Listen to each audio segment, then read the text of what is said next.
ಅಲ್ಲಿ ನಿಸರ್ಗ ಹಾಳಾಗ್ತಾಯಿದೆ ಅಂತ ಅನ್ನಿಸ್ತಾ ಇಲ್ವಾ? ಈ ಗುಡ್ಡಗಳೇ ಗುಳುಮ್ ಅಂತ ಇವೆ, ಅದಕ್ಕೆ ಕಾರಣ ಯಾರು? ಜಿಲ್ಲಾಧಿಕಾರಿಗಳು ಇದ್ರ ಮೇಲೆ ಒಂದು ಸ್ವಲ್ಪ ಲಕ್ಷ್ಯ ಇಟ್ಟಿದ್ದೀರಾ? ತುಂಬ ಪ್ರಶ್ನೆಗಳಿವೆ.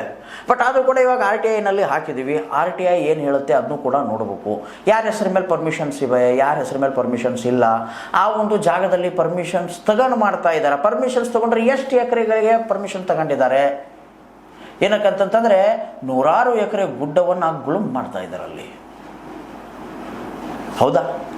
ಅದೇ ರೀತಿ ನಿಸರ್ಗಕ್ಕೆ ಹಾನಿ ಕೂಡ ಒದಗಿಸ್ತಾ ಇದ್ದಾರೆ. ಹೌದಾ? ಗುಡ್ಡ ಬೆಟ್ಟಗಳು ಕಡ್ಕೊಂಡು ಬೀಳುವಂತಹ ಪರಿಸ್ಥಿತಿಗಳು ಬಂದಿವೆ. ಹೌದಾ?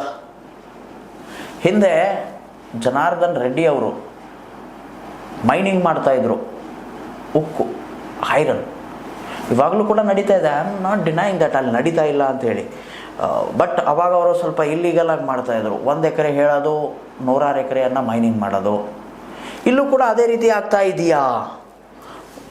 1-2 ಎಕರೆ ಪರ್ಮಿಷನ್ ತೆಗೆಸಿ, 3 ಎಕರೆ ಪರ್ಮಿಷನ್ ತೆಗೆಸಿ, 100 ಎಕರೆ ಗುಡ್ಡವನ್ನು ಪುಡಿ ಮಾಡಾಕ್ತಾ ಇದ್ದಾರಾ?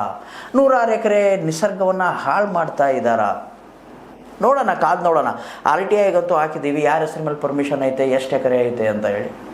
ಇದಕ್ಕೆ ಮೈನಿಂಗ್ ಡಿಪಾರ್ಟ್ಮೆಂಟ್ ಇದ್ದಿದ್ದು ಏನು ಉತ್ತರ ಕೊಡುತ್ತೆ RTIಗೆ ನೋಡ್ಕೊಳ್ಳೋನು.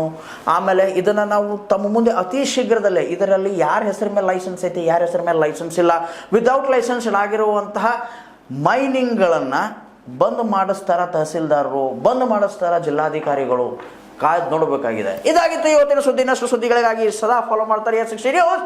ಇದು ಸತ್ಯದ ಕೈಗನ್ನಡಿ. ಧನ್ಯವಾದ.